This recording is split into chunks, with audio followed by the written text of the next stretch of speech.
मन का बुढ़ापा। जब से शादी कर नित्या अपने ससुराल आई थी, अपनी सासू माँ राधा जी को बीमारी देखा था। राधा जी किसी न किसी शारीरिक तकलीफ से हमेशा परेशान रहती।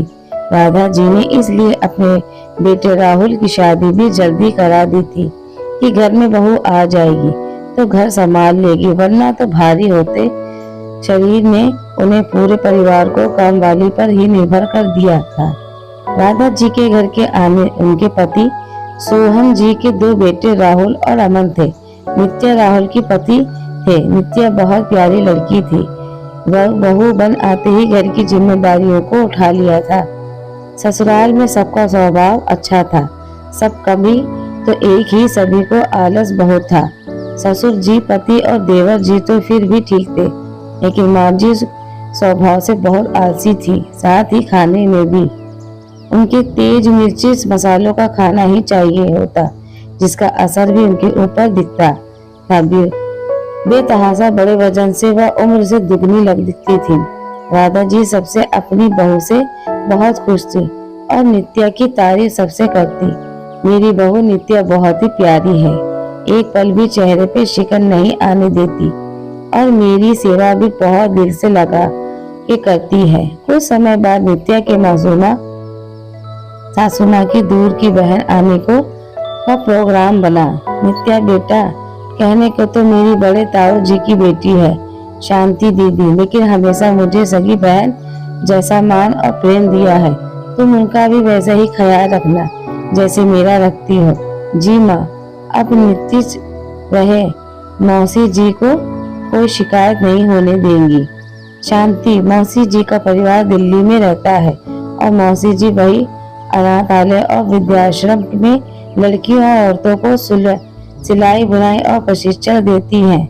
अक्सर उनका काम लखनऊ में भी होता है और जब भी उनका आना होता है वो राधा जी से मिलने जरूर आती हैं। अपनी सासू माँ से रोज नित्या शांति मौसी की समाज सेवा के किस्से सुनती। उनके दिल में भी उत्सुकता हो रही थी मौसी जी से मिलने की। सही समय पे शांति मौसी घर आ गई। उनके आने से पहले ही नित्या ने सभी तैयारी बहुत दिल से की थी। खाने में जैसा ससुराल में सबको पसंद था वैसे ही चटपटा खाना बनाया था। शांति मौसी जैसे नाम वैसा ही रूप, शांत स्वभाव, चेहरा, होठों पर मुस्कान और सुंदर काया। नित्या अपनी मौसी सास को देखकर तंग थी। कहने को तो वो नित्या की सासू माँ से 5 साल बड़ी थी, लेकिन दिखने में 10 साल छोटी थी। जैसे कल्पना नित्या ने के मन की शांति मौसी जी की थी, उससे बिल्कुल अलग वो थी। रात के खाने की तरह तरह के व्यंजन देख मौसी जी मुस्कुरा उठी। क्यों राधा, तेरा चटपटा खाना का शौक कम नहीं हुआ? अब इस उम्र में क्या कम होगा? दीदी आप खाओ ना खाना, नित्या बहू बहुत स्वाद खाना बनाती है।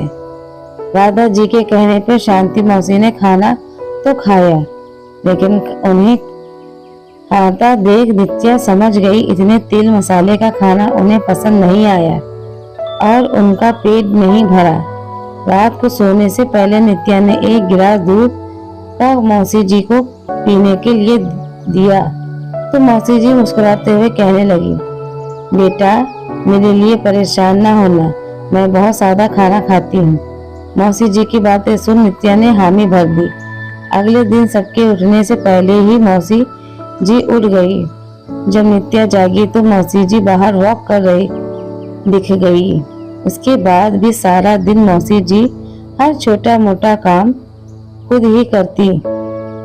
सुबह के नाश्ते में नित्या ने उनके लिए हल्का नाश्ता बनाया। टेबल पे गरम गरम उपमा देख मौसी जी का चेहरा खिल उठा। शांति मौसी 4 दिन रुकी और हमेशा नित्या ने सुबह शाम योगा वॉक करते देखी। मौसी जी बिल्कुल सादा खाना खाती और अपना सारा काम भी खुद ही करती। आश्चर्य से नित्या कभी अपनी सासू माँ को देखती तो कभी अपनी मौसी सास को, जहाँ उम्र में बड़ी होकर भी कितनी फुर्तीली थी, हर काम खुद करती। वह नित्या की सासू माँ बिना छड़ी को चढ़ भी नहीं पाती थी। मौसी जी, आप दिल्ली जैसे शहर में रहती हैं, रुपयों पैसों की कोई कमी नहीं है और उम्र में भी मम्मी जी से बड़ी हैं, फिर भी आप इतनी फिट हैं, सारा काम खुद करती हैं। मम्मी जी बता रही थी आप समाज सेवा का काम भी करती हैं। इस उम्र में इतना काम करने की क्या जरूरत है आपको? आप तो आराम भी रह सकती हैं, फिर इतनी भागदौड़ क्यों? नित्या की बात सुन मौसी जी मुस्कुरा उठी। नित्या बेटा, इंसान तब बूढ़ा होता है जब उसकी इच्छा शक्ति बूढ़ी हो जाती है, और मेरी इच्छा शक्ति बूढ़ी है, और फिर दूसरे पे बीमार और लाचार बोझ बनने से तो अच्छा है मैं खुद पर ध्यान रखूं और आत्मविश्वास से भर कर रहूं। जिंदगी में दूसरों की सेवा और मदद का जो सुख मुझे मिलती है वो मुझे दुगनी जोश में भर देती है।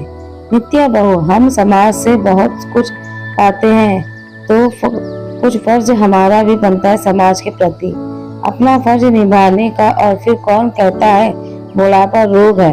बुढ़ापा तब रोग बनता है जब हम मान लेते हैं अपनी उम्र देख और आराम की सोच अगर घर में बैठ जाती है तो न सिर्फ शरीर और अपने हुनर में जंग लगा देते कि ही कितनी औरतों को आज आत्मनिर्भर बनी है, वो ना हो पाती अगर मेरे हाथों के हुनर को अनाथ लड़कियों और विधवा औरतों की सीख आज अपने पैरों पर खड़ी हो रही हैं और आत्मनिर्भर बन रही हैं, तो इससे बड़ी खुशी मेरे लिए क्या होगी? मौसी जी की बातें सुन नित्या की सारी जिज्ञासा शांत हो गई। नित्या ये समझ चुकी थी कि उसकी सासू मां तन से नहीं बल्कि मन से बूढ़ी हो चुकी थी। वही मौसी जी ने अपने जीवन में जीने की उत्साह पे अपने उम्र को हावी कभी होने ही नहीं दिया।